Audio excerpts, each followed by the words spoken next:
We all remember the first album we bought, and the industry that brought that product to us has led the way in recent decades. It's brought entirely new art forms into being, from EDM itself to DJing and remixing, and the ability to enjoy music in any place and at any time. Many talks at IMS this year discussed the tail-off of recorded music revenues in recent years, and the increasing realization that music as a product means music as a commodity. Every day, I read an article on the future of music in the form of apps or subscriptions. Today, I'm not going to talk about technology as a solution, but I'm really going to challenge the standards of the current incumbent structure by looking back into history, where music was widely perceived not as a product, but as a part of culture itself. Going right back to early forms of African tribal music, musicians visited villages for days. In a festival event, the whole village was involved in creating a one-off performance, building and dying during the course of the event, and only living on in the collective memory of the community.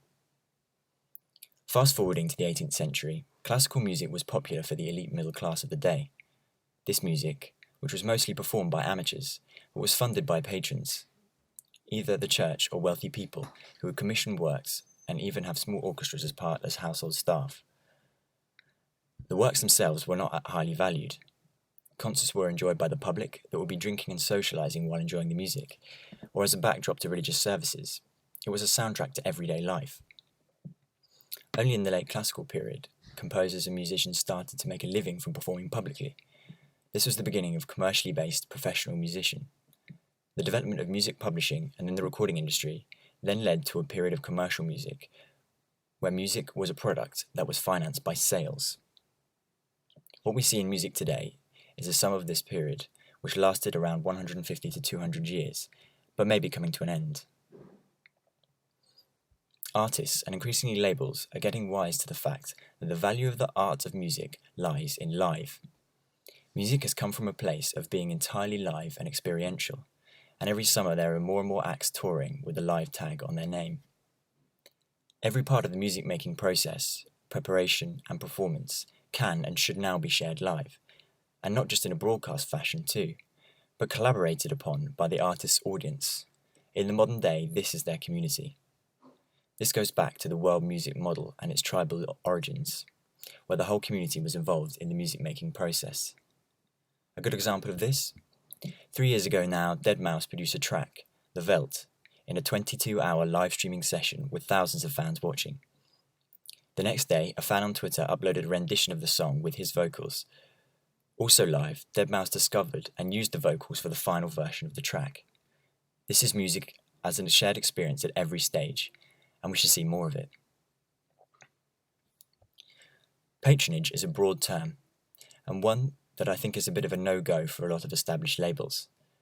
What I'm not talking about here is pay-what-you-like models or tipping, but contributions from music companies that would have once been seen as just labels or media companies, but have now become much more.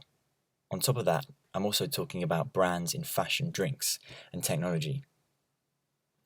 There's some backlash here, and I can see why mixing artists is seen as treading on toes.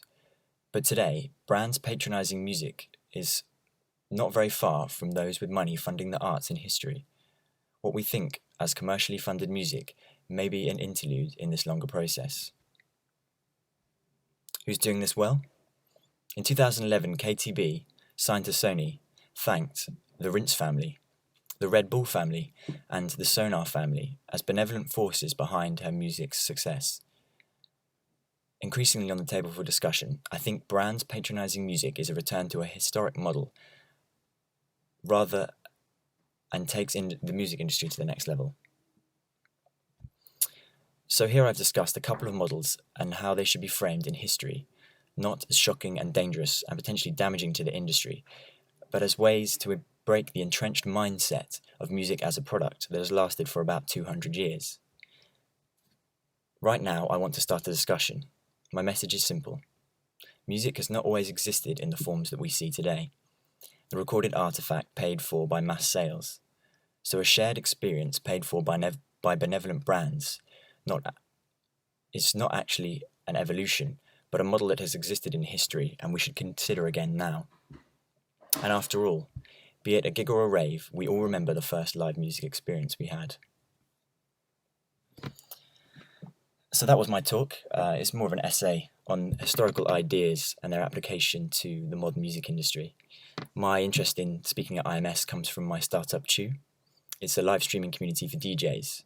We're 4 months old now. We're funded and growing at over 1,000 DJs a week. I'm excited to visit IMS this year. And on last year's Young Guns Network panel, a few of my colleagues from Vice and UKF spoke.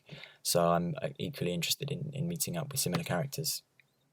Through this competition, or I will be at IMS. So I'm looking forward to seeing you there.